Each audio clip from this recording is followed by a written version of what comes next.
बड़े सवाल जिनके जवाब लेने की कोशिश हम करेंगे वो हम आपके सामने रख देते हैं, क्योंकि ढेर सारे ऐसे सवाल हैं जिनके जवाब लेना ज़रूरी है। नंबर 1, बाज़ार में इतनी तेज़ गिरावट की क्या है वजह, वो जानना समझना ज़रूरी है।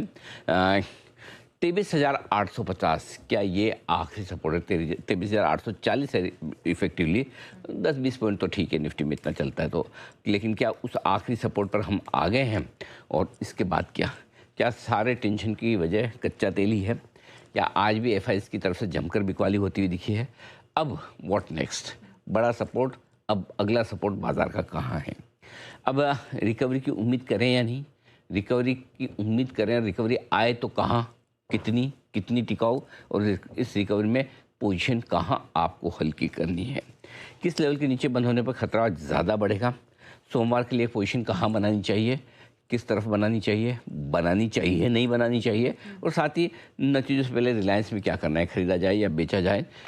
Rate sensitive share, banks, NBFC, auto, real estate, क्या यहाँ और भी कमज़ोरी हो सकती है? ये जानना समझना जरूरी है। तो ये हैं बड़े सवाल जिनके जवाब। ऑलराइट, तो सर सबसे पहले तो इस तरह की भारी गिरावट की वजह क्या है? ये फ्राइडे फियर है या कुछ और?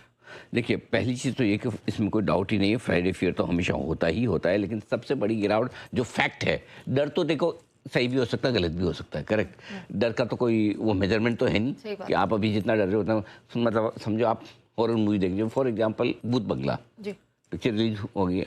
अब आप सोच के जब भूत और बंगला आ रहे साथ, पता चला कॉमेडी मूवी निकल गई है ना। कभी कभी आप राम से ब्रदर्स की हमारे ज़माने में होती थी, आपके ज़माने में तो हुई नहीं कभी, लेकिन वो देखने यार पता चला कुछ लोग राम से ब्रदर्स की मूवी में भूत देख के डर जाते थे, किसी को हंसी आती थी। सो डर का तो कोई मेजरमेंट है नहीं, लेकिन जो फैक्ट है वो ज़्यादा इंपॉर्टेंट है। फैक्ट ये है कि कच्चा तेल $106 के आसपास और इसके ऊपर है, ये डर की वजह है। हॉर्मुज़ कब खुलेगा ये किसी को पता नहीं, शायद ट्रम्प को भी नहीं, शायद ईरान को भी नहीं। नंबर 2। नंबर 3, स्क्रीन देख के साफ लग रहा है कि आज भी एफआई ने दिल और खजाना खोल के बिकवाली की है, बेच ही रहे हैं, ये भी फैक्ट है। वीकेंड सेशन पे एक्स्ट्रा डर रहता है, जो आपने कहा बिल्कुल रहता है, एक्स्ट्रा थोड़ा हम टेंशन ऐड कर लेते हैं, और उसको टेंशन को ऐड करने में धीमे धीमे रुपया भी गिरावट दिखा रहा है। आज मेरे ख्याल से चौथा दिन लगातार गिरने का, और अब लाइफ लो की तरफ धीरे धीरे बढ़ रहा है, 95 की तरफ। इसी स्पीड से बढ़ेगा तो 4-5 दिन में, 3-4 दिन में 95 हो ही जाएगा, करेक्ट।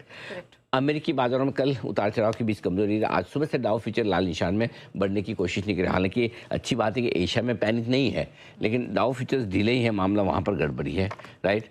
इसके बाद आ जाइए इन्फोसिस और आईटी कंपनी से जो दबाव बना है। कल एचसीएल टेक ने मूड खराब किया, और कल हमने एचसीएल टेक पे एक अच्छी रिसर्च भी देखी कि 1300 का लेवल वो था जो मेक और ब्रेक लेवल है, अब वो ब्रेक ही हो गया।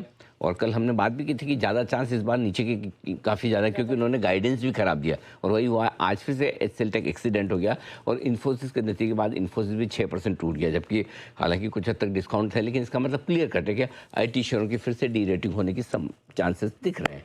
मिड और स्मॉल कैप शेयरों में गिरावट आज बढ़ती हुई दिखी है। कल तो बच गए, परसों ऊपर ही थे, लेकिन कब तक बचे रहेंगे? जब तक दिग्गज अगर इसी तरह से कमज़ोर होंगे तो यहाँ भी दबाव आना निश्चित है। तो ये सारे के सारे कारण हैं जिनकी वजह से आज बाजार में है तेज़ गिरावट।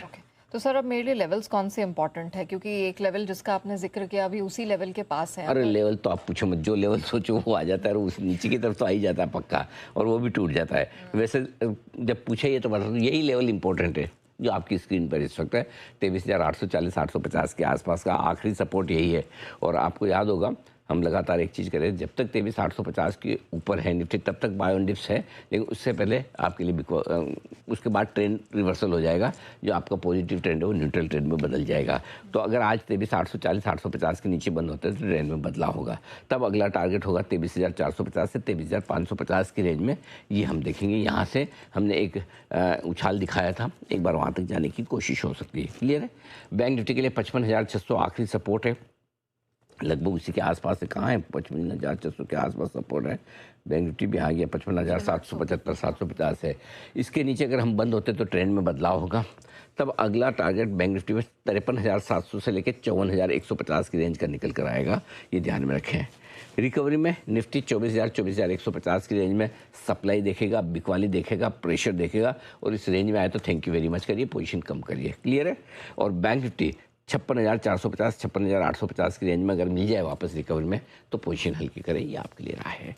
एक्चुअली आज देखा जाए नेहा, कल और आज में 2 दिनों में जितना प्रेशर आपका आईटी शेयरों से बना है, एक्स आईटी आप देखेंगे तो आपको ज़्यादा समस्या नहीं दिखेगी, लेकिन आईटी इंडेक्स आज भी 4% है। और मुझे खुशी है इस बात की, कल भी हमने ऑलरेडी कह दिया था कि टीसीएस वगैरह में जो अच्छा पैसा बन रहा है ले लीजिए एक बार, करेक्ट।